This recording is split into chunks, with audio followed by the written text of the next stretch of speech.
তবে আমরা কোনটা কাজের প্রতি আমল করছি আর কোনটার প্রতি আমল করি না, আমাদের মধ্যে 1 নম্বর যেটা হুকুম তার প্রতি কিন্তু আমাদের আমল নেই, আছে মৌখিক ভাবে। না তো আজকে আমাদের যুবকেরা বেনামাজি হয়ে থাকতে পারে? আছে মৌখিক ভাবে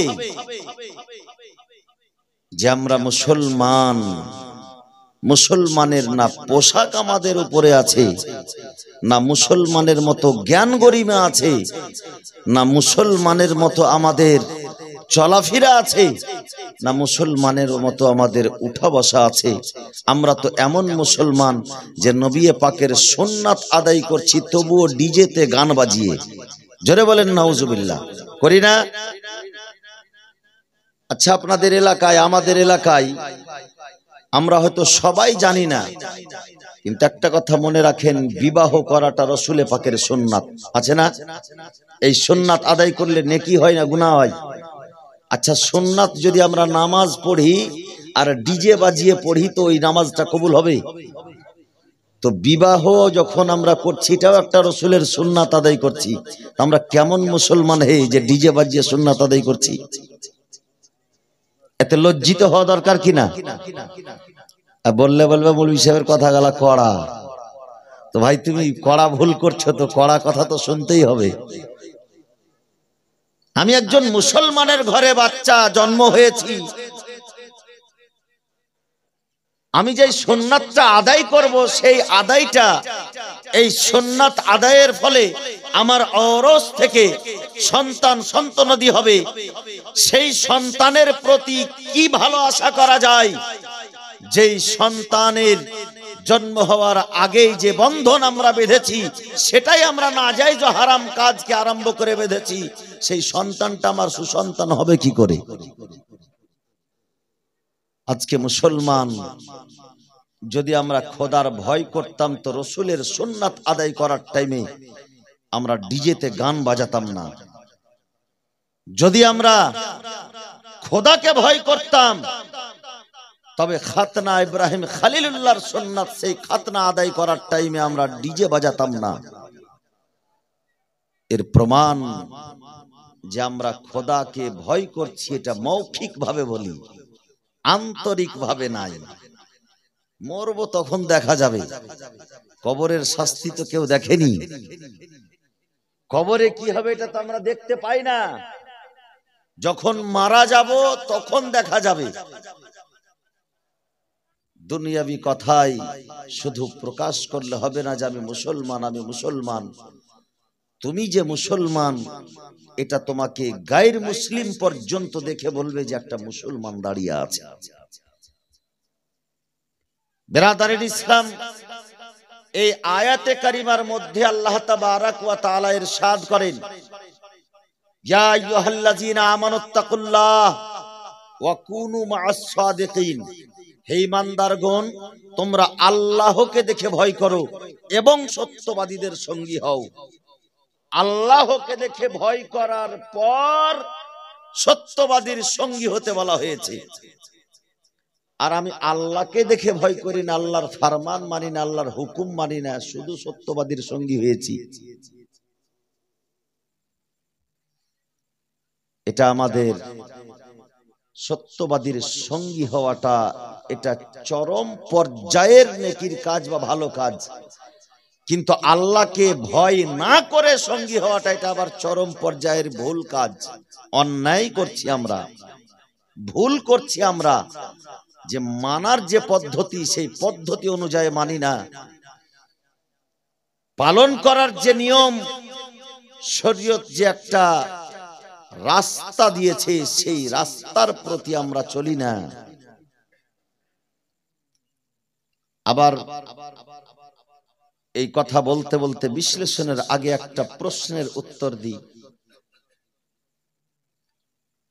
সত্যবাদীর সঙ্গী হলে লাভ আছে কতটা আমরাই উদাহরণ স্বরূপ দিই, খুব লক্ষ্য করে শুনবেন বাপ।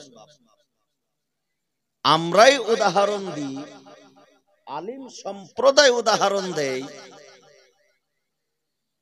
যে আসহাবে কাহাফের কুকুর যার নাম হলো কিতমির, নাম কি? ওই আসহাবে কাহাফের কুকুর কিতমির সত্যবাদীদের সঙ্গী হওয়ার ফলে সেই কুকুরটাকে আল্লাহ জান্নাতে প্রবেশ করাবে। জোরে বলুন না সুবহানাল্লাহ। তো কুকুর জান্নাতে যাবে। কেউ যদি প্রশ্ন করে যে কুকুর তো কোনোদিন নামাজ পড়েনি, কুকুর তো কোনোদিন রোজা রাখেনি, কুকুর তো কোনোদিন মসজিদেও যায়নি, হজ করেনি, যাকাত দেয়নি, গরিব দুঃখীকে খাবার খাওয়ায়নি, 5 ওয়াক্তের নামাজও আদায় করেনি, নফলও পড়েনি, কোরআন তেলাওয়াতও করেনি, তো কুকুর যদি বিনা কিছু করায় জান্নাতে যেতে পারে সত্যবাদীদের সঙ্গী হওয়াতে, তা আমরাও কিছু করব না? আমরাও তো যেতে পারবো। আশরাফুল মাখলুকাত, একটা পশু হয়ে বিনা নামাজে যদি জান্নাতে যেতে পারে, আমরা আশরাফুল মাখলুকাত যেতে পারবো না? ব্রেনটাতে এটা বলছে। এটা হলো সুবিধাবাদীদের কথা। কার কথা? সুবিধাবাদী। সুবিধাবাদী কাকে বলে? যেটাতে একটু অসুবিধা হবে সেই কাজের দিকে আমি নাই, আর যেটা সুবিধা পাবো ওই দিকে চললাম। এটা হলো সুবিধাবাদীদের কথা। এই কথাটা খুব লক্ষ্য করে শুনবেন যে আল্লাহ পাক এর হুকুম, শরিয়তের হুকুম লাগু আছে মানুষের উপরে, কোনো পশুর উপরে নয়। পশুকে আল্লাহ পাক জান্নাত দিবে, ওই কিতমির জান্নাত পাবে, আসহাবে কাহাফের কুকুর জান্নাত পাবে। এটা আল্লাহর মেহেরবানি, এবং আল্লাহ পাক এটা দেখিয়েছেন যে আমার সত্যবাদীদের যারা মন থেকে সঙ্গী হয়ে যায় তাদেরকে আমি মাহরুম করি না, তাদেরকে আমি বঞ্চিত করি না। তাকেও, একটা কুকুর তো জান্নাতে যাবে না, পশু তো জান্নাতে যাবে না। পশু না জাহান্নামে যাবে না জান্নাতে যাবে?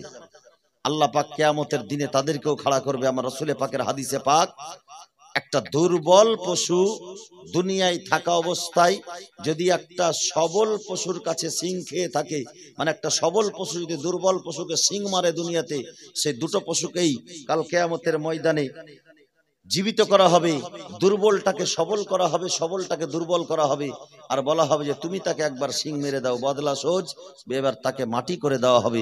আল্লাহ পাকের হুকুমে আবার তারা মাটি হয়ে যাবে।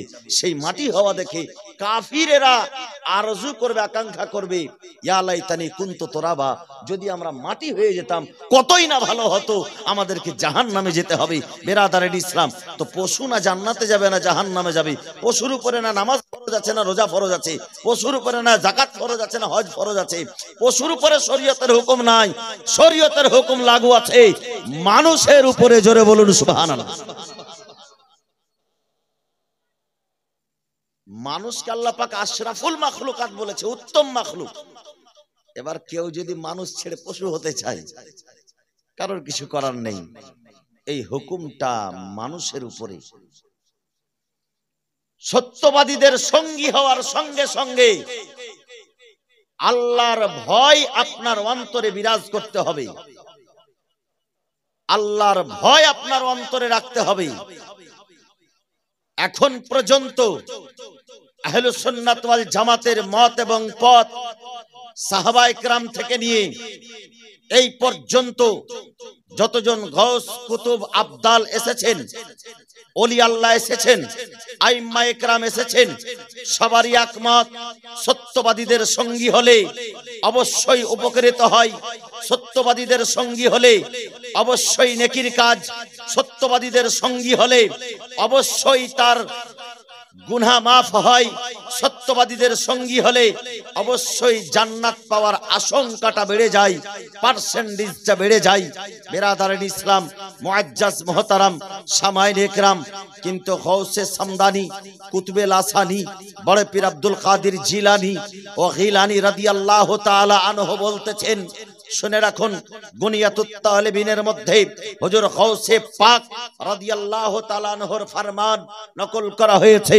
বলে গৌসে আযম বলতেছেন যে নসিহতের মধ্যে, ওসিয়তের মধ্যে, তার ফরমানের মধ্যে, তার বয়ানের মধ্যে বলা হয়েছে, গৌসে আজম বলতেছেন, শোনো, আল্লাহ তাবারাক ওয়া তাআলার ভয়টা অন্তরে রাখতে হবে। দ্বিতীয় নম্বর কথা, 5 ওয়াক্তের নামাজ পড়তে হবে। 5 ওয়াক্তের নামাজ হচ্ছে দিনের সতুন, দিনের খাম্বা, দিনের খুঁটি। যদি কেউ 5 ওয়াক্তের নামাজ আদায় না করে, তার অন্য অন্য ইবাদত কবুল হবে না। জোরে বলুন সুবহানাল্লাহ। আজকে যার ওরস পালন করছি, অন্য অন্য ইবাদত কবুল হবে না 5 ওয়াক্তের নামাজ না পড়লে। হুজুর গৌস পাক ফরমান করছে। আজকে যদি গ্রামের ইমাম বলে দেয় যে নামাজ পড়ো না, আর নেংটি বেঁধে দৌড়ছো, খালি মারছো সুরকি একবারে, তো ওই সুরকি মারাটা তোমার কাজে আসবে না। তো বলি এই মৌলভী সাহেবের ট্যাং ধরে বাহির কর মসজিদ থেকে। এই মৌলভী চলবে না, আমাদের সুরকি মারা দেখতে পারে নাই। বলে সুরকি মারা দেখতে পারি না রে ভাই, সেটা কথা নয়। কারণ যে নামাজ না পড়লে যে তোমার অন্য অন্য নফল ইবাদত গুলা কাজে আসবে না, এটা যদি আমি বলতাম অবশ্যই লেগে যেত। কিন্তু এটা কে বলছেন? আমার গাউসে পাক বলছেন। এবার কি করবেন? মানা ছেড়ে দিবেন তাকে? আল্লাহু আকবার। এই গাউসে পাকের কথাটার দিকে একটু লক্ষ্য করে ভাবুন তো, এই যুবক সমাজ আমার, বৃদ্ধ বয়স্ক বাবাজিরা, আল্লাহর ওলিদের সঙ্গী হলে কতটা লাভ আছে আজকে ইনশাআল্লাহ বলবো আমি, কতটা লাভ আছে। কিন্তু আল্লাহর ওলিদের সঙ্গী হলে সেই লাভবানটা হবে, কারণ যে আল্লাহর ভয় যদি অন্তরে থাকে তবে। আর খোদার ভয় এটা এমনই একটা জিনিস, আমি আগে বললাম যে আমরা অর্ধেকটা মানছি আর অর্ধেকটা মানতে পারি না। এটা আমাদের দুর্বলতা, এটা আমাদের অলসতা, এটা আমাদের কাহিলি, আর এটার নাম দেওয়া হচ্ছে যে আমরা পারছি না। বেরাদারে ইসলাম মুআজ্জাজ মুহতারাম, আমি কারোর মনে আঘাত দেওয়ার জন্য কোন জায়গাতে বক্তব্য করি না। ওয়াল্লাহ, খোদার কসম করে বলি, আমার শুধু উদ্দেশ্য থাকছে যে আমার সুন্নি যুবকেরা যেন হেদায়েতের পথে চলে আসে, আমার সুন্নি সমাজ যেন হেদায়েতের পথে চলে আসে। আজকে সুন্নি সমাজ যেই জায়গাকে আমরা ইবাদতের জায়গা বানিয়ে রেখেছি, সেই জায়গাতে আবার আমাদের কমিটি কেমন, আর আমাদেরই বা কেমন সিকিউরিটি, আর আমরাই বা কেমন যে সেই জায়গাতে আজকে নাচ গানের জায়গা বানিয়ে রেখেছে। আজকে দেখে আসুন গিয়ে, হুজুর সিরাজউদ্দিন আখিয়ে পাক আইনায়ে হিন্দ, অন্য অন্য এলাকায় গিয়ে যখন নাম বলি যে হুজুর সিরাজউদ্দিন আখিয়ে পাকের দরবারের কাছাকাছিতে আমাদের বাড়ি, আফসোস করে তারা, মুখের দিকে তাকিয়ে থাকে। এত বড় আল্লাহওয়ালার মাজার শরীফের কাছে ইনার বাড়ি, আর সেই হুজুর সিরাজউদ্দিন আখিয়ে পাকের দরবারে আশেপাশে এত ডিজে আর এত বাজনা আর এত গান আর এত মেলার ঠেলা যার শেষ নাই। কোন সুন্নি আলিম এখন পর্যন্ত একথা বলেনি যে মাজার শরীফে যাওয়া নিষেধ আছে, আর বলতে পারবেও না। কারণ যে আমরাই তো প্রমাণ করি হাদিসে পাক থেকে যে রাসূলে পাক উহুদের ময়দানে, উহুদের যুদ্ধে যারা শহীদ হয়েছিল তাদের কবর শরীফের জিয়ারত করতে যেতেন প্রত্যেক বছরের শুরুতে। জোরে বলেন সুবহানাল্লাহ। আমার রাসূলে পাক যখন গিয়েছেন, আমাদেরকে তো যেতে হবে, আমরা তো যাব। কিন্তু এখন পর্যন্ত কোন সুন্নি আলিমের কাছ থেকে শুনেছেন, কোন ভারপ্রাপ্ত মুফতির মুখ দিয়ে শুনেছেন যে মাজারের বাইরে আশেপাশে যেগুলো ডিজে বাজে আর অর্কেস্ট্রা হয়, কি বলে ওটা, অর্কেস্ট্রা নাকি, অর্কেস্ট্রা, মেয়ে নিয়ে গিয়ে নাচানো হয়, এটাকে অর্কেস্ট্রা বলে না? এই পারমিশনটা দিল কে তাকে? ওখানকার কমিটি নাই? তাকে লজ্জা লাগে না? তাকে খোদার ভয় নাই? যদি খোদার ভয় থাকতো, আজকে অর্কেস্ট্রার মেয়ে নিয়ে গিয়ে উলঙ্গ নাচ নাচানোর পারমিশন কখনোই দেওয়া হতো না। সেই জায়গাতে গান বাজনার মেলা লাগানো কখনোই হতো না, যদি খোদার ভয় থাকতো।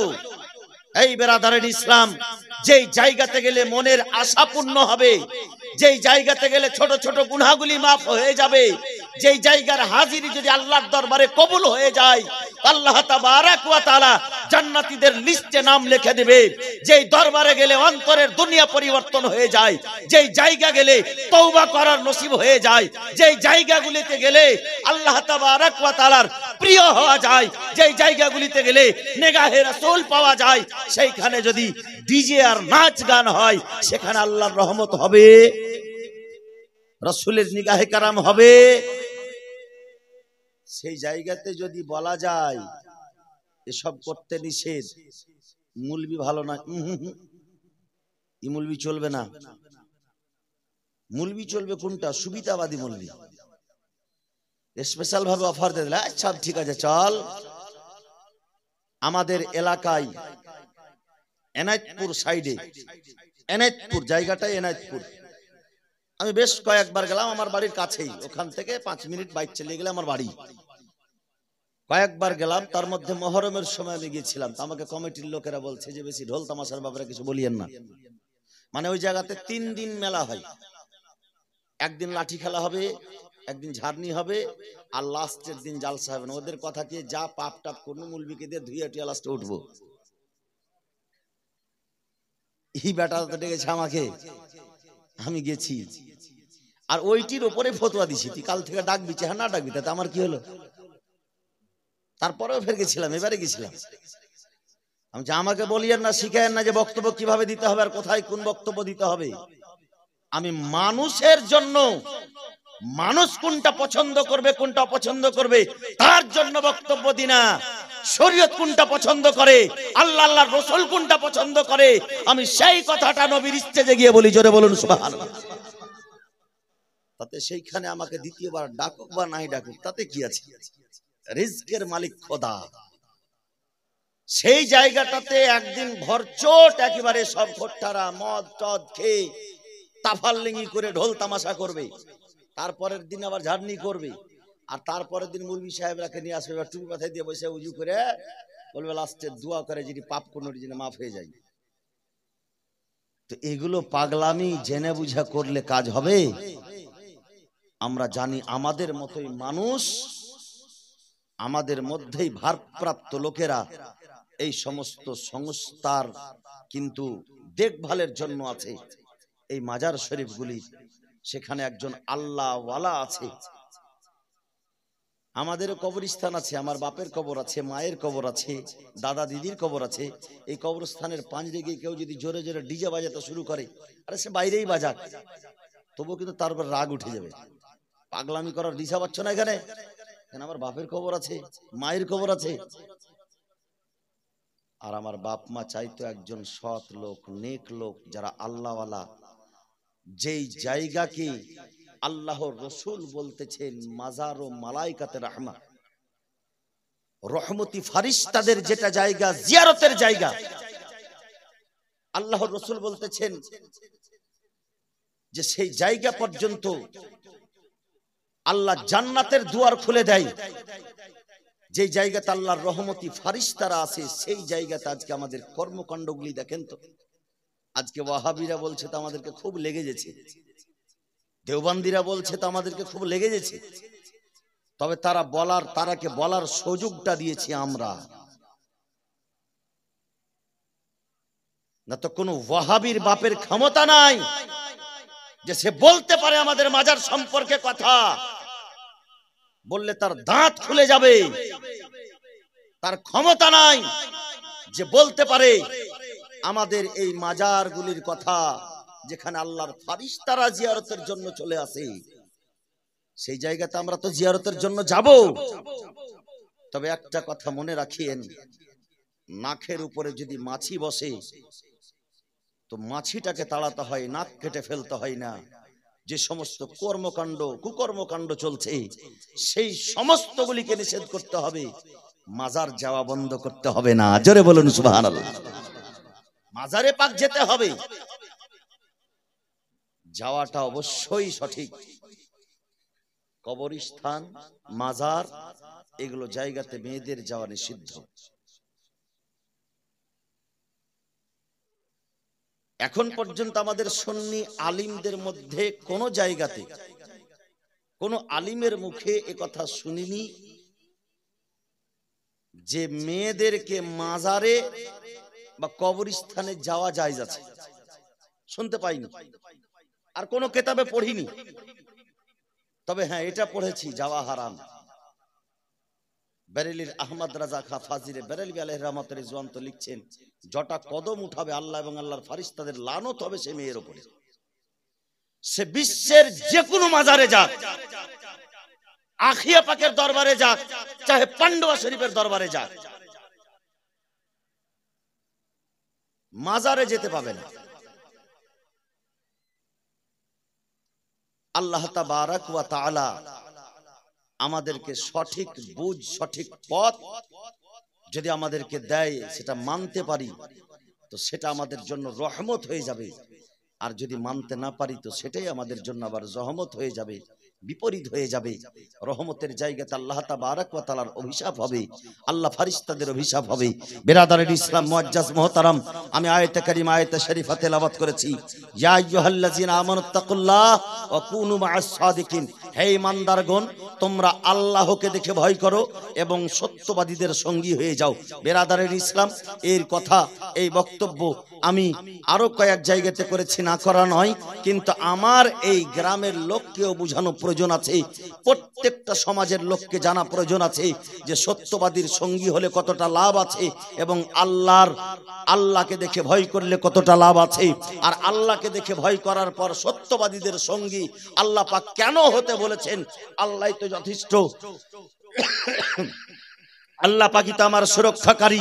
বিরাদারের ইসলাম, তবে এই সত্যবাদীদের সঙ্গী হওয়াটার কি উপকারিতা আছে যে আল্লাহ পাক আমাকে সত্যবাদীর সঙ্গী হতে বলেছে? একটা কথা জেনে রাখেন, খুব শর্টের উপরে খুব সংক্ষিপ্ত আকারে বিশ্লেষণ করছি। আল্লাহকে দেখে ভয় করলে আপনার পাহাড় সমান নেকি হবে। আল্লাহকে দেখে ভয় করলে আপনার অসংখ্য নেকি হবে। বলে শুধু ভয় করলে কি নেকি হবে? বলে হ্যাঁ, কারণ যারা ভয় করবে তারা বেনামাজি হবে না, যারা ভয় করবে তারা চুগলখোর হবে না, যারা ভয় করবে তারা মদখোর হবে না, যারা আল্লাহকে দেখে ভয় করবে তারা সুদখোর হবে না, যারা আল্লাহকে দেখে ভয় করবে তারা জুয়াখোর হবে না, যারা আল্লাহকে দেখে ভয় করবে তারা জেনাখোর হবে না, যারা আল্লাহকে দেখে ভয় করবে তারা রাহাজানি করবে না, যারা আল্লাহকে দেখে ভয় করবে তারা বেরোজগার হবে না, যারা আল্লাহকে দেখে ভয় করবে তারা সুন্নাতের খেলাফ কাজ করবে না, যারা আল্লাহকে দেখে ভয় করবে, আল্লাহর সত্যিকারের ভয় যদি তার অন্তরের মধ্যে থাকে, সে শরীয়তের হুকুমের প্রতি অটুট থাকবে, সে শরীয়তের হুকুমের প্রতি অটল থাকবে, সে শরীয়তের হুকুমকে অক্ষরে অক্ষরে মেনে চলবে। জোরে বলুন সুবহানাল্লাহ।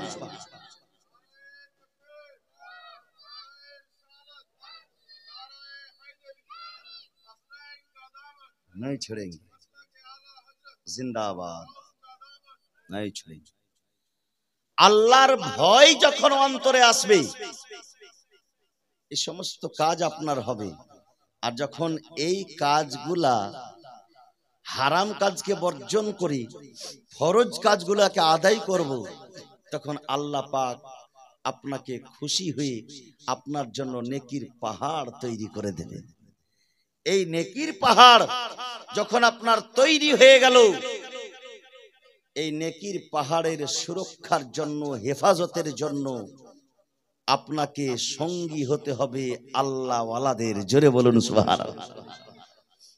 এই নেকির পাহাড় যখন হয়ে গেল আপনার, আপনি যদি আল্লাহ ওয়ালাদের সঙ্গী হয়ে থাকেন তো এই নেকির পাহাড়টা নষ্ট হবে না। এর কারণ আল্লাহ পাক আমাকে যেমন আশরাফুল মাখলুকাত করেছে, তেমন শয়তানকে তৈরি করেছে আমাদেরকে বিভ্রান্ত করার জন্য আমার শত্রু রূপে।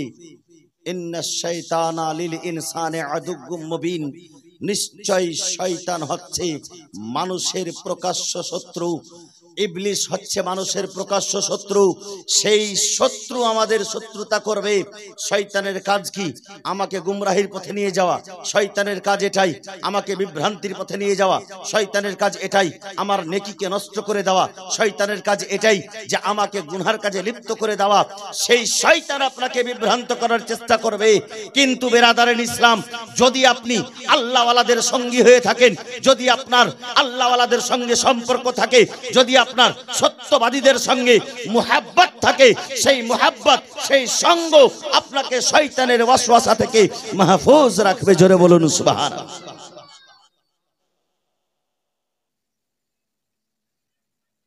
ইমাম ফখরুদ্দিন রাজি আলাইহি রাহমাত ওয়া রিজওয়ান একজন বিখ্যাত যুগের ইমাম মুফাসসির হওয়ার পরেও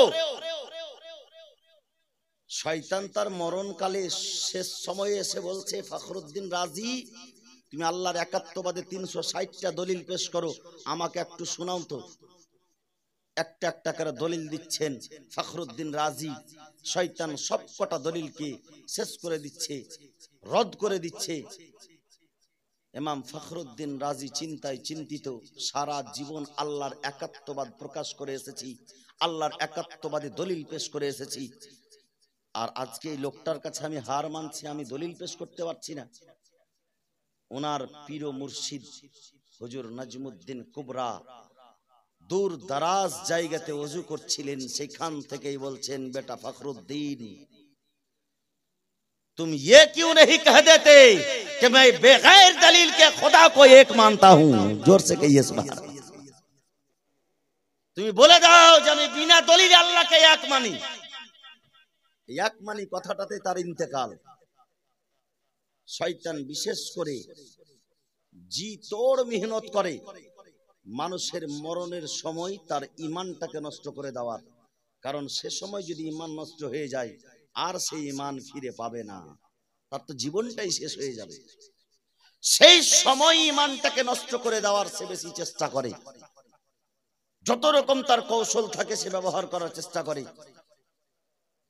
শয়তান বিভিন্ন জায়গাতে বিভিন্ন ভাবে বিভ্রান্ত করার চেষ্টা করে। হুজুর গাউসে সামদানি কুতুবে লাসানি বড় পীর আব্দুল কাদের জিলানী ও গিলানী রাদিয়াল্লাহু তাআলা আনহু আজকে উরস মুবারকে বসেছি। হুজুর গাউসে পাকের কথা কিতাবের মধ্যে পাওয়া যাচ্ছে যে উনি আল্লাহর ইবাদত এমন ভাবে মগ্ন হয়েছিলেন, আল্লাহর ইবাদতে ইলমে জাহিরি ও বাতিনি হাসিল করার পরে বায়াবান জঙ্গলে চলে যেতেন ইবাদত করার জন্য, রিয়াজত করার জন্য। হুজুর গাউসে পাক নিজের বয়ান নিজেই বলতেছেন যে আমাকে অনেক পরীক্ষা দিতে হয়েছে, সেই পরীক্ষার ভাট্টিতে আমি তাপতে তাপতে আজকে আব্দুল কাদের গাউসে পাক হয়েছি। জোরে বলুন সুবহানাল্লাহ। এত ইবাদতে মগ্ন থাকতেন, আর শয়তান বিভিন্ন ভাবে তাকে ভুল পথে নিয়ে যাওয়ার চেষ্টা করত। হুজুর গাউসে আজম রাদিয়াল্লাহু তাআলা আনহু বলছেন, বায়াবান জঙ্গলের মধ্যে আমি ইবাদত করছি, একদা এক সময় হঠাৎ করে আমি দেখছি বিশাল আকৃতির একটা সাপ আসছে, ঘুরছে ফিরছে। আমি যখন সাজদা করতে যাব, সাজদার জায়গাতে চলে যাচ্ছে, আমি তাকে সরিয়ে দিলাম, সে আমার কোছায় এসে বসে গেল, আমার কোলে এসে বসলো। তারপরে আমি যখন সালাম ফিরালাম তো আবার সাপ নাই। তারপরের দিন আবার ইবাদতের জন্য যাচ্ছি, একটা আলাদা আকৃতির একটা মানুষ, যার চোখ বিশাল লম্বা। আমি ভাবলাম হয়তো জিন আছে। সে আবার বলছে যে গতকালকে যে সাপ দেখেছিলাম সেই সাপটাই আমি। বলে আমি এই রকম ভাবে অসংখ্য আল্লাহর ওলিদের পরীক্ষা নিয়েছি, তারা পাশ করতে পারেনি, তাকে সাবিত কদম পাইনি। আপনি সে আল্লাহর ওলি যে আপনার না বাতিনি ভয় করেছে না প্রকাশ্যে আপনি ভয় পেয়েছেন, আপনি হচ্ছেন সাবিত কদম, আপনাকে কোনো বিভ্রান্ত করা যায়নি। আপনার হাতে আমি তওবা ইস্তেগফার করব। তার হাতে তওবা ইস্তেগফার করে আবার বেরাদারিন ইসলাম তার হাতে সব কিছু ইস্তেগফার করে ভুলের ক্ষমা চেয়েছিল। তিনারই নাম হচ্ছে বড় পীর আব্দুল কাদের জিলানী। জোরে বলুন সুবহানাল্লাহ। আজকে যেই বড় পীরের আমরা উরস মোবারক করতে এসেছি, আর সেই বড় পীরেরই মুরিদ সবাই, যত সিলসিলা, শাহরবার্দি সিলসিলা, নকশবন্দি সিলসিলা, কাদরি সিলসিলা, চিশতি সিলসিলা, এই চারটা সিলসিলা চারোটাই হুজুর বড় পীর আব্দুল কাদের জিলানী পর্যন্ত যাবে। এই চারোটার মধ্যে যত পীর এসেছে, কালিমি সিলসিলার পীর বলেন, আশরাফি সিলসিলার পীর বলেন, রেজবি সিলসিলার পীর বলেন। কেউ তো বলবেন যে রেজবি সিলসিলা তো খান সিলসিলা, আবার এদিকে কেমন করে যাবে? বলে রেজবি সিলসিলা খান সিলসিলা। হুজুর আলা হযরতের পীর কে? সৈয়দ আলী রাসূল। সৈয়দ আলী রাসূল কোথায় যাবে? আব্দুল কাদির পর্যন্ত যাবে। জোরে বলা যাবে না সুবহানাল্লাহ? প্রত্যেকটা সিলসিলা, নাঈমি সিলসিলা, মুজাদ্দিদিয়া সিলসিলা, ফাসিহি সিলসিলা, সব সিলসিলা কোথায় যাবে? বড় পীর আব্দুল কাদের জিলানী পর্যন্ত যাবে। কেউ চিশতি সিলসিলার অন্তর্ভুক্ত, কেউ কাদরি সিলসিলার অন্তর্ভুক্ত, কেউ শাহরবার্দী সিলসিলার অন্তর্ভুক্ত, কেউ নকশবন্দি সিলসিলার অন্তর্ভুক্ত। সেই বড় পীর আব্দুল কাদের জিলানী রাদিয়াল্লাহু তাআলা আনহু সমস্ত পীরদের পীর। আমার পীরেরও পীর তো আমারও পীর। ওই সিলসিলাতেই আমরা আছি। একবার লক্ষ্য করে দেখেন যে বড় পীর আব্দুল কাদের জিলানী নিজের জীবনটা কিভাবে কাটিয়েছেন। নিজের জীবন যেভাবে কাটিয়েছেন, তার যদি 10% আমরা আমল করার চেষ্টা করতাম, তবে হয়তো বড় পীর আব্দুল কাদের জিলানীর নিগাহে কারামে আমরাও আজকে হয়তো মাহবুব হয়ে থাকতাম পৃথিবীতেও এবং আখিরাতেও। জোরে বলুন সুবহানাল্লাহ। সে বড় পীর আব্দুল কাদের জিলানী রাদিয়াল্লাহু তাআলা আনহু প্রতিটা মুহূর্ত আল্লাহ তাবারাক ওয়া তাআলার ইবাদতে মগ্ন থাকতেন। এমন কি এত আল্লাহর ইবাদতে মাসরুফ থাকতেন, তিনি বলেন যে মাসরুফিয়াতের জন্য, আল্লাহর ইবাদতের জন্য আমার বিবাহ করতেও দেরি হয়েছে। প্রায় 51 বছর বয়সে, 50 কিংবা 51 বছর বয়সে হুজুর গৌসে পাক বিবাহ করেছেন। পরস্পর ভাবে 4খানা স্ত্রী। কোন কোন বইয়ে তারিখের মধ্যে পাওয়া যায়, আল্লামা শাহাবুদ্দিন শাহরওয়ার্দীর এতে নেট থেকে দেখলাম একটা লিখেছে 4খানা স্ত্রী এবং 49খানা ছেলে মেয়ে সন্তান, সবাই আল্লাহর ওলি। একটা আর কোন কিতাব আমি পড়েছিলাম। আর আবার শানে গৌসে আজমে আবার একটা কিতাব, সেখানে পড়লাম যে 12খানা ছেলে মেয়ে। এগুলো ইখতিলাফ আছে। যাই হোক, তবে হুজুর গৌসে আজম বিবাহ করার আগে যেমন ইবাদত করেছেন, বিবাহ করার পরেও তার এই ইবাদতে কোনো কমতি হয়নি। ইবাদত ঠিক সেই রকমই চালিয়ে গেছেন। জোরে বলুন সুবহানাল্লাহ।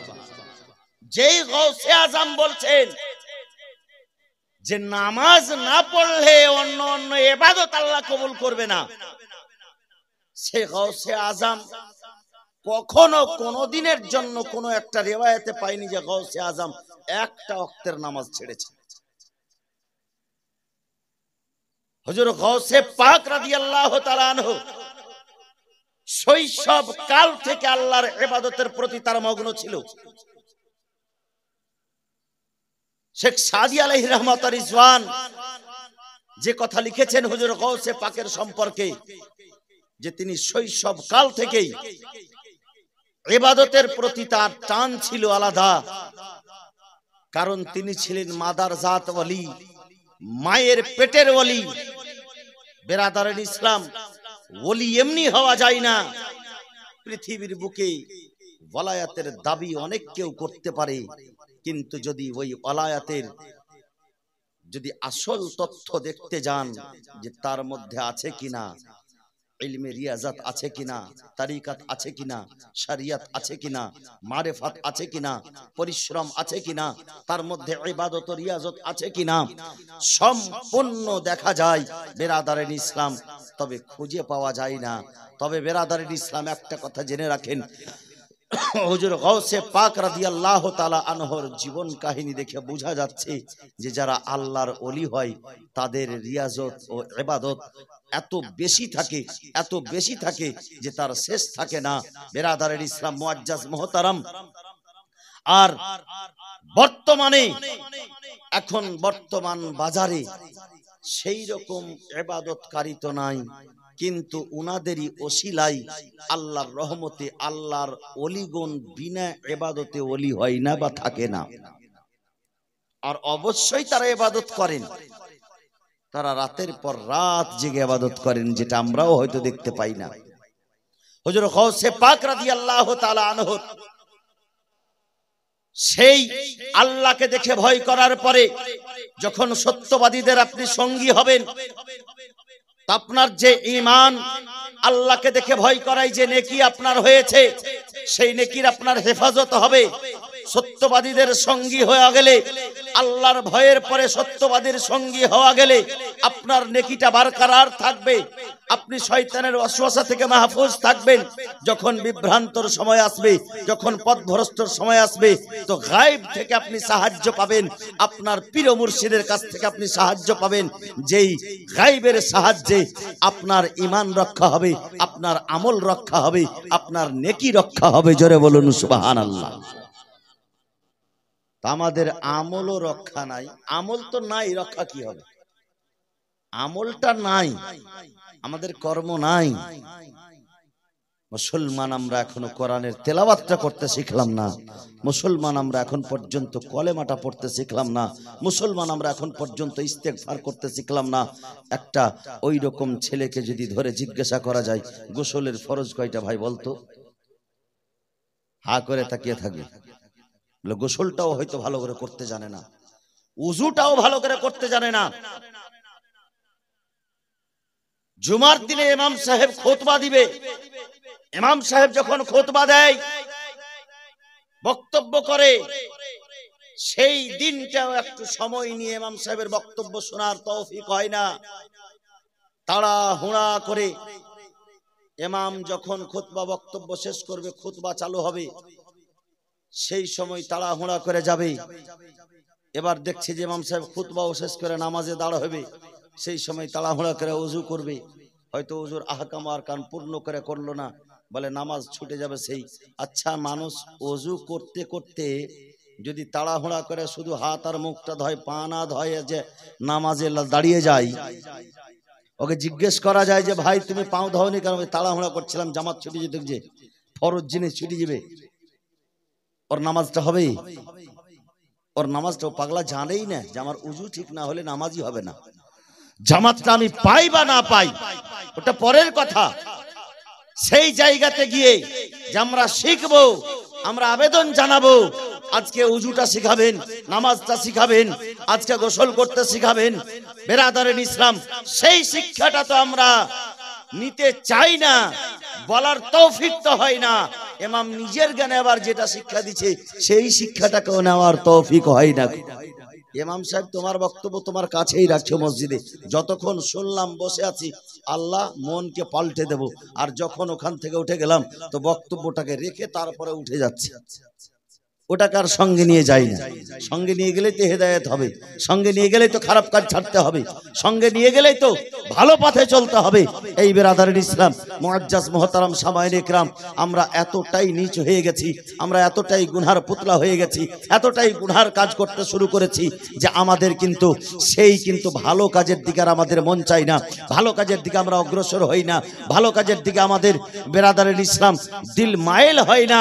আজকে বেরাদারের ইসলাম আমরা সঠিকভাবে সঠিক তথ্যতে আমরা জানি যে যারা আল্লাহর ওলিদের সঙ্গী হয়ে যায়, যারা আল্লাহর ওলিদের সাথী হয়ে যায়, যারা আল্লাহর ওলিকে ভালোবেসে ফেলে, যারা অন্তরে থেকে, যারা আল্লাহর ওলিকে মন থেকে মেনে ফেলে, বেরাদারের ইসলাম তাদের মধ্য দিয়ে আর পাপের কাজগুলি হয় না, তারা নেকির কাজের দিকে অগ্রসর হয়ে যায়।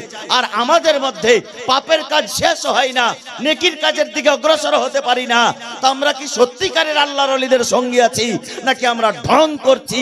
এটা আমি নিজেও বুঝতে পারছি না। এই যুবকেরা, আমরা যদি সত্যিকারের আল্লাহর ওলিদেরকে ভালোবেসে থাকি, তবে সে আল্লাহর ওলিদের নকশে কদমে চলতে হবে। জোরে বলুন সুবহানাল্লাহ। আমরা দুয়ার সময় বলে থাকি, হে রব্বুল আলামিন, রাসূল পাক সাল্লাল্লাহু আলাইহি সাল্লামের সিরাতে তাইয়্যিবার উপরে চলার তৌফিক দাও, ওলি আল্লাহদের নকশে কদমের উপরে চলার তৌফিক দাও। আল্লাহর ওলিদের সঙ্গী হওয়া তার মানে হলো এটা যে আল্লাহর ওলিদের নকশে কদমে চলতে হবে। ওলি আল্লাহ কি ব্যবহার দেখিয়েছেন, সেই ব্যবহারটাকে নিজের ব্যবহার করতে হবে। আল্লাহর ওলি কিভাবে খাবার খেয়েছেন, সেই জিনিসটাকে নিজের করতে হবে। আল্লাহর ওলি কিভাবে ইবাদত করেছেন, সেই পদ্ধতিটাকে ফলো করতে হবে। ওলিকে মানার মানে হলো এটা যে তার হাতে মুরিদ হয়ে যাওয়ার পরে তার নকশে কদমে আমি চলবো। জোরে বলুন সুবহানাল্লাহ। এর আগে আমি একবার জুমায় বলেছিলাম যে হুজুরগণ পীর সাহেবগণ যখন মুরিদ করে তখন হয়তো আমরা লক্ষ্য করে শুনি না। পীর সাহেবগণ মুরিদ করার সময় কিন্তু এগুলো কাজ থেকে তওবা করাই, হারাম কাজ করব না, নাজায়েজ কাজ করব না, নামাজ পড়বো 5 ওয়াক্তে, এগুলো আমরা পীরের হাতে হাত দিয়ে তওবা করার পরেও আমাদের মধ্যে এগুলো কমতি। তার মানে বোঝা গেল যে পীরকে আমরা আসল ভালোবাসি না, আসল ভালোবাসি না আমরা।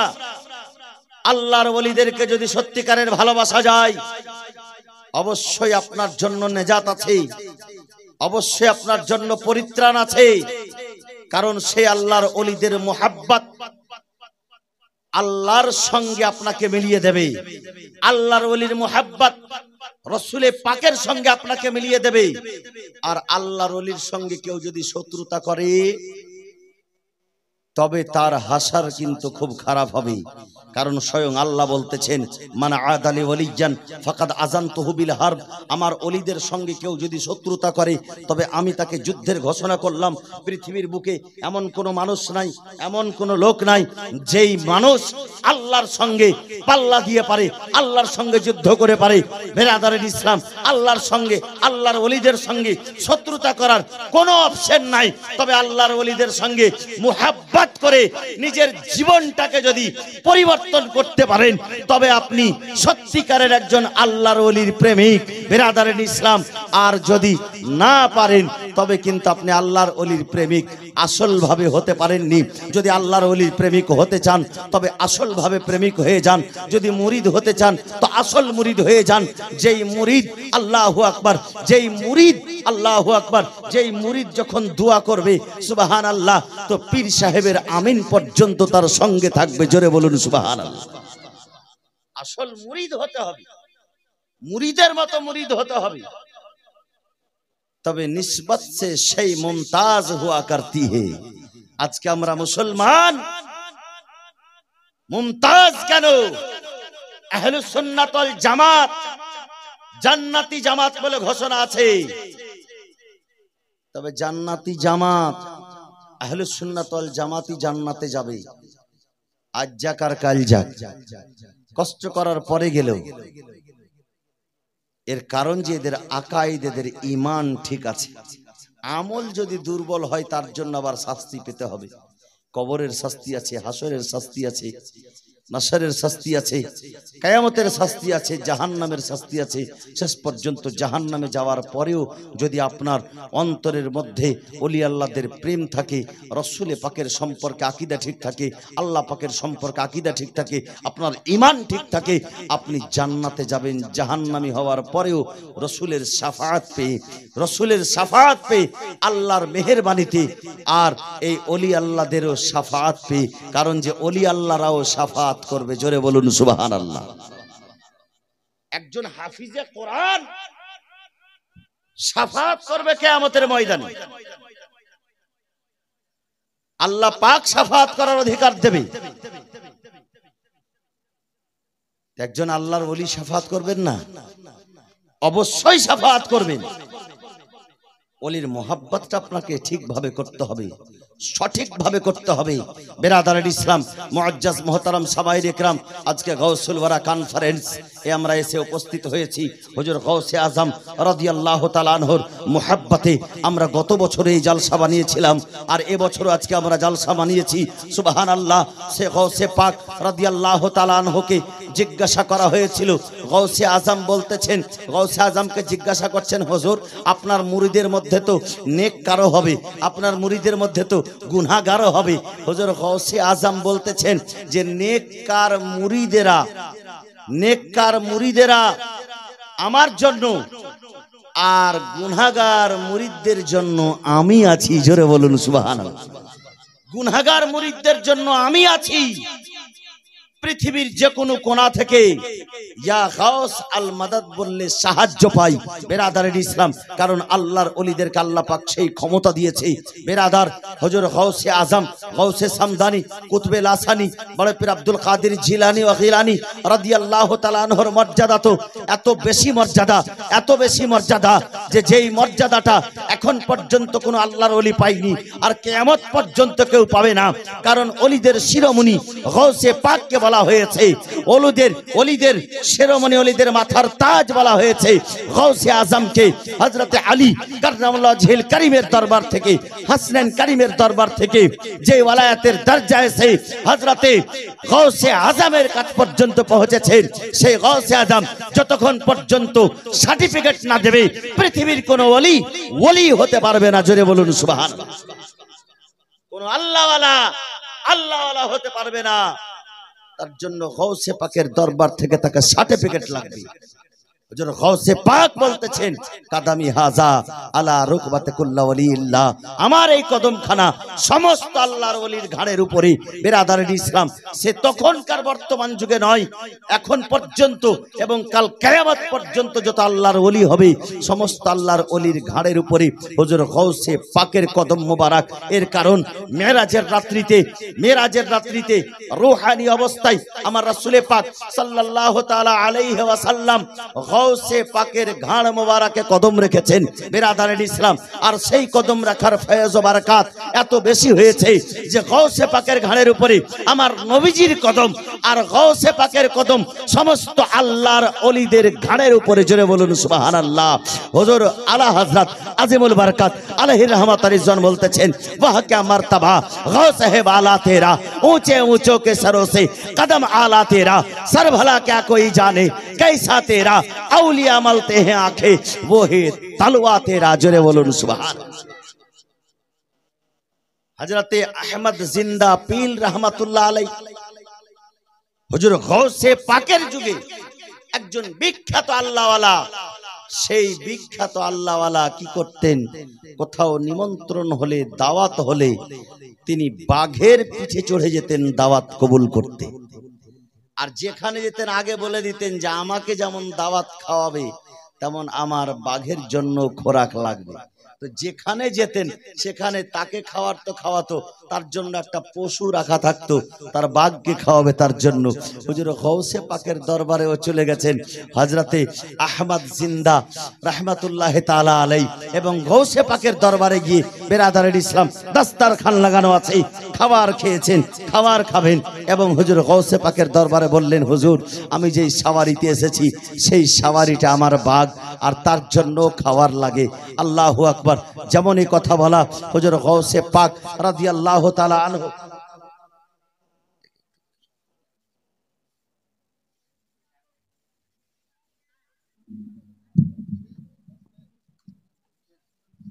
একবার দুরূদে পাক পড়েন আল্লাহুম্মা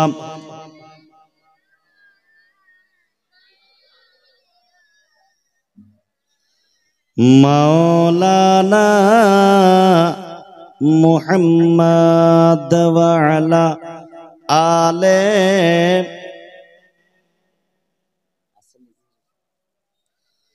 মাওলানা মুহাম্মদ সাল্লাল্লাহু তাআলা আলাইহি ওয়াসাল্লাম। আচ্ছা ঠিক হয়ে যাবে। তো আহমদ জিন্দা পীর রহমাতুল্লাহ আলাইহি হুজুর গাউসে পাকের দরবারে দরখাস্ত করে দিয়েছে। হুজুর গাউসে পাক বললেন যাও তোমার বাঘের জন্য একটা পশু রাখা আছে, একটা গাভী রাখা ছিল, একটা গাই রাখা ছিল। সে গাভীর কাছে যখন তার বাঘ গিয়েছে খাওয়ার জন্য, এদিকে হুজুর গাউসে পাকের কুকুর সে বাঘের উপরে একটা ঝাটকা মেরেছে, আর তার বাঘের পিঠের উপরে চড়ে গিয়ে ঘাড় মুচড়ে সেই বাঘকে সঙ্গে সঙ্গেই শেষ, বডিকে ফেড়ে দিয়েছে। আহমদ জিন্দা দেখছেন যে আমার বাঘকে চিড়ে ফেড়ে শেষ করে দিল। হুজুর গাউসে পাকের দরবারের কুকুর সঙ্গে সঙ্গে বলছেন, হুজুর এবার আমার কি হবে, আমি কোথায় যাব, কিসের পৃষ্ঠে চড়ে যাব? আল্লাহ আল্লাহ। তো হুজুর গাউসে পাক কাশফ কারামাতে তিনি জানতে পারতেন, বুঝতে পারতেন যে একজন আল্লাহর ওলি, বিখ্যাত আল্লাহর ওলি, কিন্তু বাঘের পিঠে চাপার জন্য তার মধ্যে একটা গর্ভ ছিল। আল্লাহু আকবার। হুজুর গাউসে পাকের কুকুর তার গর্ভকে শেষ করে দিয়ে হুজুর গাউসে পাক বলতেছেন যে আমার দরবারের কুকুরের এই পাওয়ার যে কোন দরবারের শের এসেও তার কাছে টিকতে পারে না। আলা হযরত বলতেছেন, वो क्या दबे जिस पे हो हिमायत का पंजा तेरा, शेर को खतरे में लाता नहीं कुत्ता तेरा, शेर को खतरे में लाता नहीं कुत्ता तेरा। সঙ্গে সঙ্গে হুজুর গাউস পাকের দরবারে হযরতে আহমদ জিন্দা রাহমাতুল্লাহ আলাইহি ক্ষমা প্রার্থী হলেন। হুজুর গাউসে পাক তাকে নিজের দরবারে বেশ কিছুদিন রাখলেন, রাখার পরে আবার তাকে বিদায় করলেন। তার মনের মধ্যে যে গর্ব সব কিছুকে শেষ করে দিয়ে হুজুর গাউসে পাক পাঠিয়ে দিলেন। হুজুর গাউসে পাক এমনই একজন আল্লাহর ওলি, আল্লাহু আকবার, সুবহানাল্লাহ, যার নিগাহে কারামে ডাকাত পর্যন্ত ওলি হয়ে গিয়েছে, যার নিগাহে কারামে চোর পর্যন্ত কুতুব হয়ে গিয়েছে। আল্লাহু আকবার। কবি বলতেছেন, নিগাহে ওলি মে वो तासीर देखी बदलती हजारों की तकदीर देखी। চুমো দেওয়াটা বরং শিরক থেকে বাঁচায়, কিন্তু সাজদা করা জায়েজ নয়, সাজদা করা হারাম। কোন ওলির মাজারে গিয়েও সাজদা করা হারাম, আর কোন ওলিকেও সাজদা করা হারাম, কোন পীরকেও সাজদা করা হারাম। সে যদিও গাউসে পাক হয় তাকেও সাজদা করা হারাম। কারণ যে রাসূলে পাকের দরবারে, রাসূলে পাকের দরবারে একজন সাহাবী রাসূল ইবনে মাজাহ শরীফের হাদিস আসলেন। অন্য অন্য এলাকায় তাদের সরদারদেরকে দেখেছে সাজদা করতে, এসে রাসূলে পাককে সাজদা করছেন। আমার রাসূলে পাক বলতেছেন, এটা তুমি কি করছো? বলে, হুজুর অন্য অন্য সরদারদেরকে দেখলাম সাজদা করতে, আমিও সাজদা করছি। বলে, খবরদার, এরপরে আর সাজদা করবে না। যদি সাজদা করাটা আল্লাহ ছাড়া অন্য কাউকে জায়েজ হতো তো আমি স্ত্রীদেরকে বলতাম তারা যেন স্বামীকে সাজদা করে, কিন্তু আল্লাহ ছাড়া অন্য কাউকে সাজদা করাই জায়েজ নাই। জোরে বলুন সুবহানাল্লাহ। আমার রাসূলে পাক সাহাবায়ে কিরামকে আদেশ করছেন সাজদা করা জায়েজ নয়, সাজদা করা হারাম। তো রাসূলে পাকের চাইতে শরীয়ত বেশি জাননেওয়ালা দুনিয়া তার কেউ আছে? বেরাদারের ইসলাম, নবী ও রাসূলগণের মধ্যে শরীয়ত একরকম হবে, সবাই ইসলাম, কিন্তু তাদের মধ্যে হুকুম আবার আলাদা আলাদা ছিল। এমনও আছে যে অন্য নবীর যুগে যেটা জায়েজ ছিল সেটা উম্মতে মুহাম্মাদির উপরে হারাম আছে। এবার উম্মতে মুহাম্মাদির উপরে যেটা ফরজ সেটা অন্য নবীর উম্মতের উপরে ছিল না। এই 5 ওয়াক্তের নামাজ একত্রিত ভাবে এরকম ভাবে অন্য নবীর উম্মতের উপরে ছিল। এক মাসের রমজানের রোজা ছিল, অন্য অন্য নবী কোন কোন নবী 13 তারিখ 14 তারিখ 15 তারিখ রোজা করতেন, আর অন্য অন্য নবী অন্য অন্য ইবাদত করতেন। আল্লাহু আকবার, ইবাদত সব দিন করে এসেছে, কিন্তু উম্মতে মুহাম্মাদির উপরে যেটা হুকুম আছে সেটা অন্য অন্য নবীদের উপরে হয়তো ছিল না। বিরাদারের ইসলাম, মুআজ্জাজ মুহতারাম, সাজদার হুকুমের ব্যাপারে যেটা আছে উম্মতে মুহাম্মাদির উপরে এখন পর্যন্ত কোনো আলিম এটা বলে না সাজদা কোনো পীরকে কোনো মাজারে করা যাবে না, তবে চুমো দেওয়া যাবে। চুমোটা যদি ঝুঁকে দেয় তবুও দেওয়া যাবে। চুমো দেওয়াটা শিরক থেকে বাঁচাই। এর কারণ হলো আমরা যেটা জানি বিরাদারের ইসলাম, বাংলা ভাষায় আল্লাহ হলো অব্যয়, অক্ষয়, নিরঞ্জন, নিরাকার। আল্লাহর কোনো আকার নেই, আল্লাহকে ধরা যায় না, আল্লাহকে টাচ করা যায় না, আল্লাহকে ছোঁয়া যায় না। বিরাদারের ইসলাম, আর যখন আমরা মাজারে গিয়ে আল্লাহ তাবারাক ওয়া তাআলার দরবারে দোয়া করি তখন কেউ যেন এটা মনে না করে নাই যে তারা আল্লাহ বাদ দিয়ে সেই পীরকে আল্লাহ মানছে। বলে পীরের মাজারে চুমা দিয়ে বলে দিলাম যে যাকে চুমা দিলাম সে আল্লাহ হতে পারে না। জোরে বলুন সুবহানাল্লাহ। কারণ আল্লাহকে চুমো দেওয়া যায় না।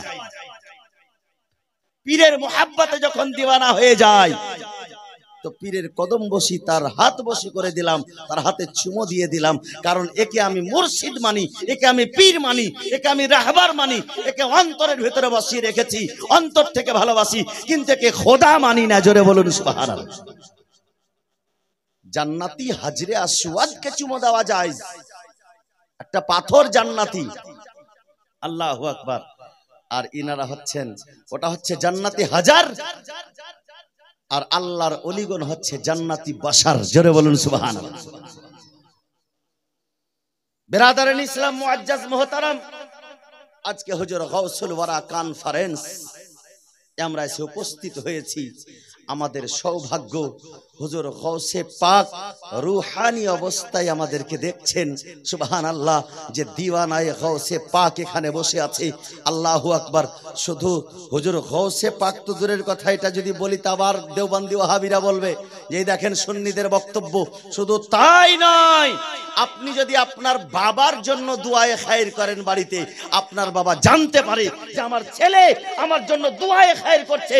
আপনার বাবা হয়তো বেনামাজি ছিল, আপনার বাবা হয়তো আল্লাহর ওলি ছিল না, আপনার বাবা হয়তো নেককার ছিল না, কিন্তু সে আল্লাহর বান্দা, রাসূলের উম্মত, সে মুমিন হয়ে মারা গেছে। সেও জানতে পারে যে তুমি তার জন্য দোয়া করছো। আর আমরা তো গাউসে পাকের জন্য উরস পালন করছি। অবশ্যই গাউসে আজম আমাদের জানতে পারছেন যে আমার দিওয়ানা সব বসে আমার উরস মানাচ্ছে। জোরে বলুন সুবহানাল্লাহ।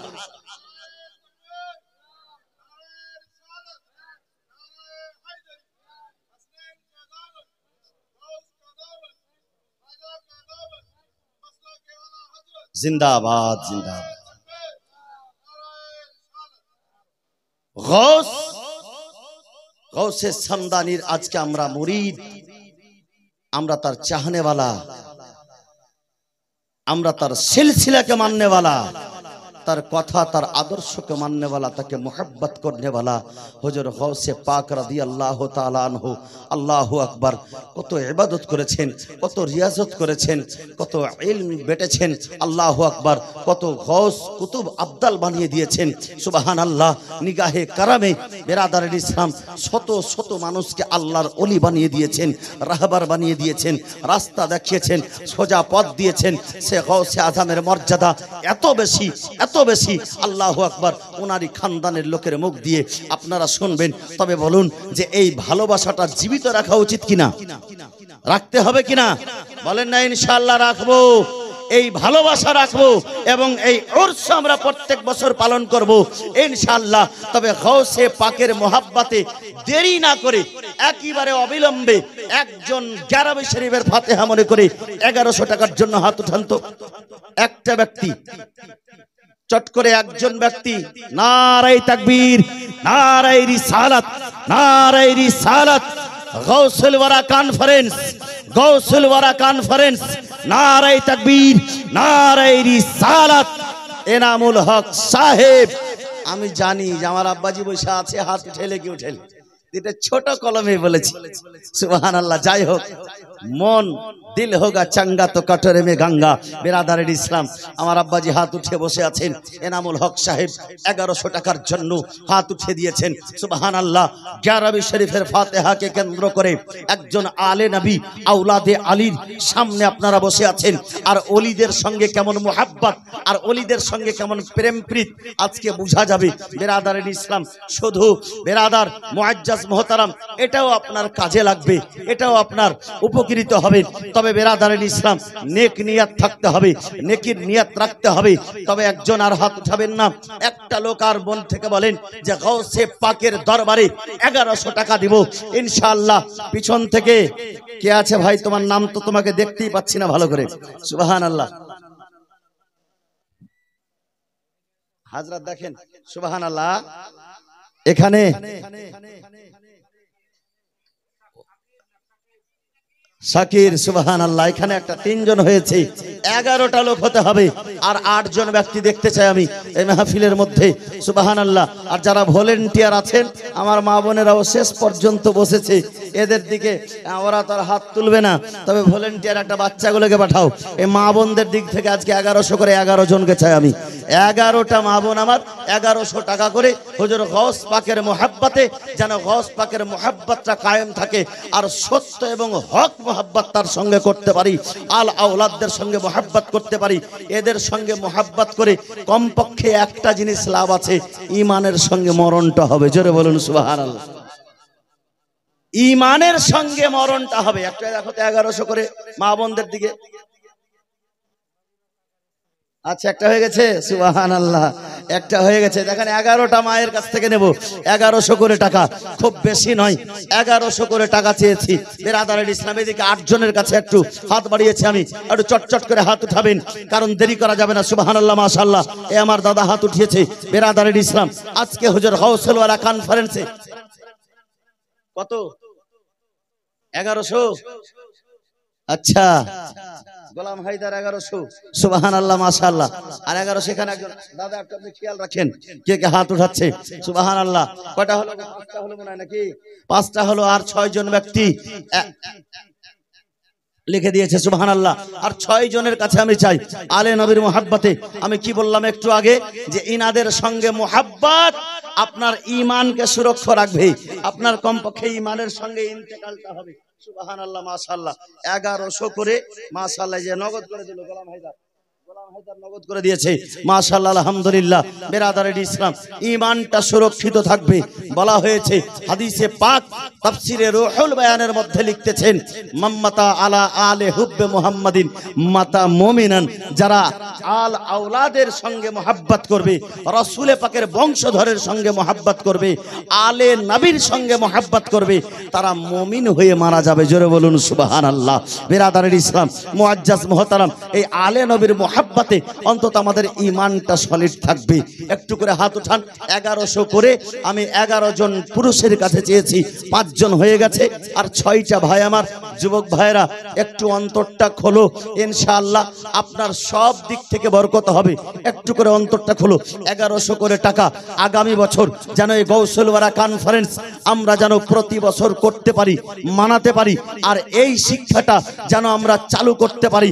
আস্তে আস্তে মানুষ আমল করবে। যদি শিক্ষাই না থাকে, দরওয়াজাই বন্ধ করে দিই, তবে শিখবে কি? আর যদি না শিখে তো আমল করবে কি? আর আমল না করে বেরাদারের ইসলাম, তবে আল্লাহর কাছে পছন্দ হবে না কি করে?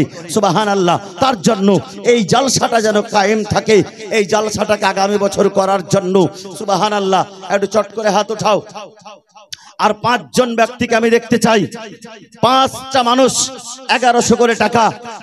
আর আজকের এই মাহফিলে বেরাদারের ইসলাম অনেক লোক আছে, এই মানুষের মধ্যে এমনও মানুষ আছে যারা হাজার হাজার টাকার মালিক, লক্ষ লক্ষ টাকা খরচ করে বাড়ি ঘর দিয়ে রেখেছে। বেরাদারের ইসলাম আজকে এই মাহফিলে 1100 টাকা খুব বড় জিনিস নয়। আলে নবীর আওলাদে আলীর সামনে আপনারা বসে আছেন। হুজুর সৈয়দ মশরুর রাজি শাহবাজি মাদ্দাজিল্লাহ নুরানি, তিনি এসে উপস্থিত হয়েছেন আপনাদের মহাব্বতে, আর বসে আছেন। ইনশাআল্লাহ ওনার নুরানি হাক্কানি ইরফানি বয়ান আপনারা শুনবেন, ঈমান তাজা হয়ে যাবে, অন্তর খুশ হয়ে যাবে। গাউসে পাকের ওয়াকিয়া, গাউসে পাকের কথা, আর গাউসে পাকের মর্যাদা, গাউসে পাকের কথা আপনারা শুনবেন। বেরাদারের ইসলাম আজকে আমরা যে গাউসে পাকের গোলাম, আজকে আমরা যে গাউসে পাককে ভালোবাসি, সুবহানাল্লাহ, মাশাআল্লাহ। 1100 করে হবে না? 5টা মানুষ, 5টা লোক। আচ্ছা, আপনি সুবহানাল্লাহ, মাশাআল্লাহ। এ আমার শুকরা দাদা, আমার 1100 টাকা লিখে দেন, মাশাআল্লাহ। আর 5 জন ব্যক্তি মাত্র, 5 পাঁচজাতনের ওসিলাই সুবহানাল্লাহ, 5 পাঁচজাতনকে স্মরণ করে 5টা মানুষ। কি রে বাবু, ডাক আছে? ড্রাগন ফল, আর এগুলো কি আছে? বেদানা, যার ভিতরে অনেক দানা, নামটা আছে বেদানা, সুবহানাল্লাহ। আর 5টা মানুষ মাত্র 1000 করে, 1100 করে, 5000 চাইনি, 10000 চাইনি, তবে 1100 করে। আর 5টা মানুষের কাছে আমি দেখতে চাই মাত্র 5টা মহাব্বতে। আর তুমি সুবহানাল্লাহ, মাশাআল্লাহ। আর 4টা লোক, এই দেখেন, আল্লাহু আকবার। এই দান করার জন্য বিশাল ধনী হওয়া লাগে না, বিশাল বড় একটা মন লাগে। এই মনটা থাকলে ইনশাআল্লাহ সে দান করতে পারবে, আল্লাহর রাস্তায় খরচ করতে পারবে, ওলি আল্লাহদের মহাব্বতে টাকা পয়সা খরচ করতে পারবে, সুবহানাল্লাহ। আর মাত্র 4 জন ব্যক্তি, আর মাত্র 4 জন মানুষ, 5টা, আর একজন দিয়ে 6-7 জন হয়ে গেছে। আর 4টা পুরুষ লোক, 1100 করে টাকা। একটু চটচট করে হাত উঠাবা ভাইরা। 1100 করে টাকা খুব বেশি নয়, সুবহানাল্লাহ। 1100 টাকা দেওয়াটা খুব বড় জিনিস নয়। যুবক ভাইরা আমার, 1100-র জন্য একটু হাত উঠাবেন, সুবহানাল্লাহ। হুজুর পীর সাহেব কিবলার হাত দিয়ে দোয়া হবে, আপনার মনের আশা পূর্ণ হবে। কারোর বাবা চলে গেছে, কারোর মা চলে গেছে, হুজুর গাউসুল ওয়ারা কনফারেন্সে বাপ মায়ের নামে দিতে পারেন, দাদা দাদির নামে দিতে পারেন, নানা নানির নামে, সুবহানাল্লাহ। মাশাআল্লাহ ভাই আমার 600 টাকা দিয়েছে মাশাআল্লাহ আলহামদুলিল্লাহ 1100 দিয়েছে না ও আচ্ছা 500 বাকি নাকি বলছে আচ্ছা একজনের নাম বললো মাশাআল্লাহ আচ্ছা একটা দিয়েছে 600 আর একজনের নাম তার মানে আর কটা আর তিনজন মানুষ বেশি না তিনটে যুবক ভাই আমার বেরাদারের ইসলাম অনেকেরই আত্মীয় স্বজন সেই কবর জগতে গিয়ে কবরস্থানে গিয়ে আরাম করছে শুয়ে আছে না জানে কি অবস্থায় আছে এখানে একটা সুবহানাল্লাহ আর দুইজন ব্যক্তি আর দুটা ব্যক্তি মা বোন আমার একটু তাড়াতাড়ি করে 11টা নাম দেখে নিয়ে আসে 11 জন এদিকে কিন্তু হয়ে গেছে আর দুটা বাকি আছে এদিক থেকে দিবে ওইদিকে বলবো তুমি যাও খালি বইসা আছে তুমি যাও যাও যে নিয়ে এসে যাও বলেছো যে জিজ্ঞাসা করেছো কে দিবে কোদিকে ও চলছে আর লাইভ চলছে নাকি ও লাইভ দেখে বলছে বলে গেছে আমাকে লাইভ চালাবেন লাইভ দেখবো আচ্ছা মাশাআল্লাহ তৌসিফ আমাদের তৌসিফ ভাই সুবহানাল্লাহ ওখান থেকে ফোন করে দিয়েছে 1100 টাকা নারে তাকবীর নারে রিসালাত এই দেখেন কোথায় বসে আছে ও ডিউটিতে আছে কিন্তু আমাদের জালসা শুনছে ডিউটিতে বসে বসেও সেইখান থেকে 1100 দিচ্ছে বেরাদারের ইসলাম চিন্তা করিয়েন না পাকিটে নিয়ে বসেননি 1 বছর সময় থাকলো হাত উঠান 1 বছর পরে দিবেন আপনি মানে আগে উরুসের আগে আগে দিয়েন যাতে আগেবার উরুসে আবার দেওয়া সুবহানাল্লাহ দেখেন নিয়ে আসলো আলহামদুলিল্লাহ মাশাআল্লাহ 1100 টাকা নারে তাকবীর নারে রিসালাত নারে রিসালাত 11 জনের পুরুষের মধ্যে পূর্ণ হয়ে গেছে মা বোনদের মধ্যে 11 জন হলো কিনা নিয়ে আস এই তুমি যে বসলা নিয়ে আসলা টাকা নাই বলছে নাই বলে দাও যে লক্ষ্মী ভান্ডার বন্ধ হয়ে যাবে এরপর থেকে উল্টা দোয়া চলবে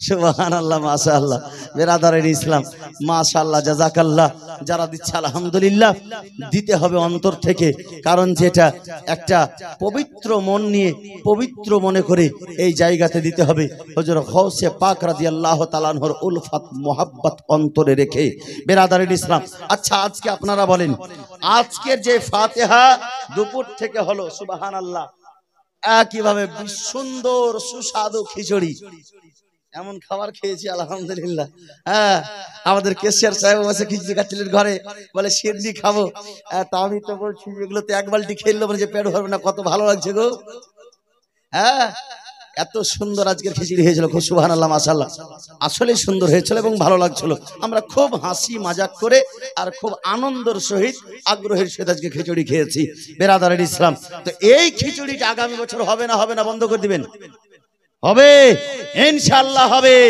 এই খিচুড়ির জন্য 1 বস্তা চালের জন্য হাত উঠান তো কেউ 25 কিলো চাল এই যে লেখো 25 কিলো চাল দেবে আর নামটা লেখো 25 কিলো চাল শুধু 1 বস্তাতে এতটি খিচুড়ি হবে চটচট করে ওর সঙ্গে হাত উঠান হাত কে কে চাল দিবেন খিচুড়ির জন্য ইনশাআল্লাহ একটা প্যাকেট করে চাল 1 বস্তা করে চাল দিতে হবে একজন হাত উঠিয়েছে আরো 10 জন হাত উঠান 11টা বস্তা হবে ইনশাআল্লাহ খিচুড়ি অনারগল ভাবে খাবে গোটা বাহাদুরপুরের মানুষ খাবে ইনশাআল্লাহ আর 10 জন হাত উঠান চটচট করে একটা বস্তা করে চাল গো আরে খুব বেশি না কি আছে দুনিয়াতে অনেক কিছু প্রতি মাসে হয়তো 1 বস্তা 2 বস্তা করে চাল নিজের বাড়ির জন্য নিয়ে আসছি একদিন না হয় গৌস পাকের ফাতিহা আল্লাহু আকবার নিজের বাড়িতে তো ধুমধাম করে খরচা করতে যদি করতে যান আপনি 5000 খরচ হবে একসঙ্গে শামিল হয়ে করছেন এতে 1 বস্তা চালেই আপনার ফাতিহায় শামিল হয়ে গেলেন জালসা করা হয়ে গেল আপনার জন্য বেরাদারের ইসলাম আপনার বাপ মানে কি পাবে আপনার দাদা দাদি নেকি পাবে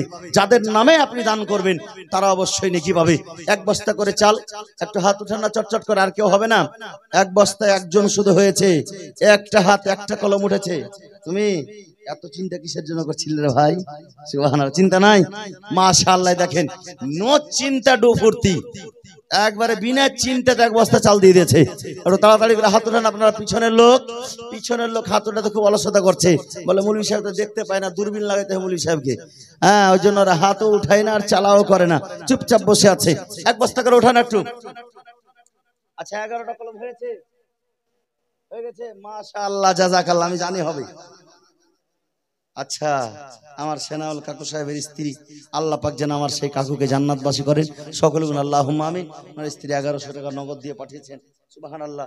আল্লাহ যেন এই সমস্ত দানকে যেন কবুল করে, মসজিদে অনেক টাকা দিয়ে পাঠায় দান করে, আল্লাহ মন অনেক বড় রেখেছে, এবং আমার সেনাউল কাকু সাহেবের যেন এই দানটা যেন আল্লাহ পাক কবুল করেন। হুজুর গাউসে পাক রাদিয়াল্লাহু তাআলা আনহুর ওসিলায় দান কবুল হয়ে যেন তার কবর পর্যন্ত গিয়ে তার কবরের সমস্ত আযাব বন্ধ হয়ে তার কবর যেন জান্নাতের বাগান হয়ে যায়, সকলে আল্লাহুম্মা আমিন। বেরাদারের ইসলাম, আচ্ছা 1 বস্তা করে চাল হবে না? এদিকে এই একটু কলম নিয়ে যাও মা বোনদের দিকে, ওরা দিবে, এরা চাল সম্পর্কে বুঝে না। 1 বস্তা করে চাল দাও তো মা, 10 বস্তা চাল দাও তোমরা, 1 বস্তা করে চাল ইনশাআল্লাহ হয়ে যাবে। একটু কলম খাতাটা নিয়ে যাও। আচ্ছা, আপনাদের মধ্যে আগামী বছরের জন্য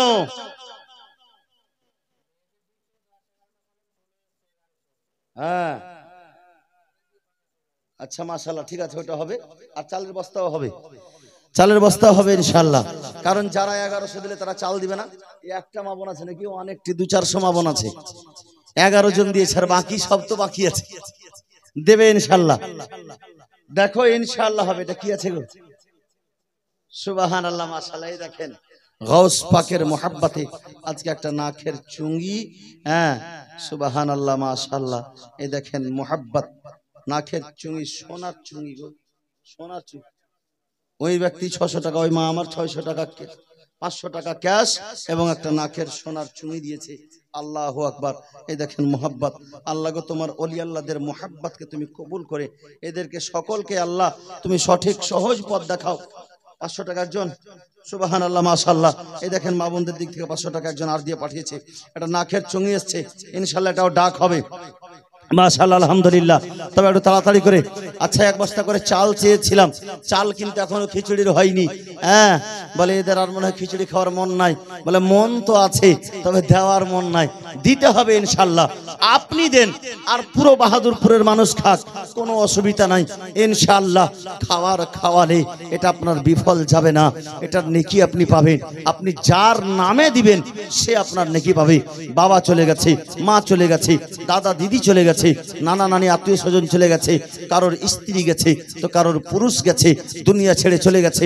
না জানে সে অন্ধকার কবরে কি অবস্থায় আছে, কি অবস্থায় সে রয়েছে সে অন্ধকার কবরে। ইনশাআল্লাহ আল্লাহ পাক যেন তার কবরকে আলোকময় করে দেয়। গাউসে পাকের ওসিলায়, খাজা গাউস ও খাজার ওসিলায় তার কবরখানা যেন জান্নাতের বাগান। আর একজন 500 টাকা দিয়েছে, দুজন, দুটা 500 টাকা। গোলাম মাস্টার মা 500 টাকা দিয়েছে, আর একজন 500 টাকা দিয়েছে। মাশাআল্লাহ, 500 করে কলম আসছে মাশাআল্লাহ, আলহামদুলিল্লাহ, জাযাকাল্লাহু খায়রা। 1100 করে হ্যাঁ লেখেন, নারে তাকবীর, নারে রিসালাত, নারে রিসালাত। 1100 কলম এদিকে। আচ্ছা, এইদিকে 1100 কলম 11টা পূর্ণ হয়ে গেছে। তার মানে মনে ভাবছি আর দেওয়া মনে হয় জায়েজ হবে না। জায়েজ আছে, আপনারা দিতে পারেন ইনশাআল্লাহ। এটারও বদলা আপনারা পাবেন ইনশাআল্লাহ, পাবেন বেরাদারের ইসলাম। তবে চালের কথা বলেছি, চালও দিতে হবে, এবং খুব বেশি না হলে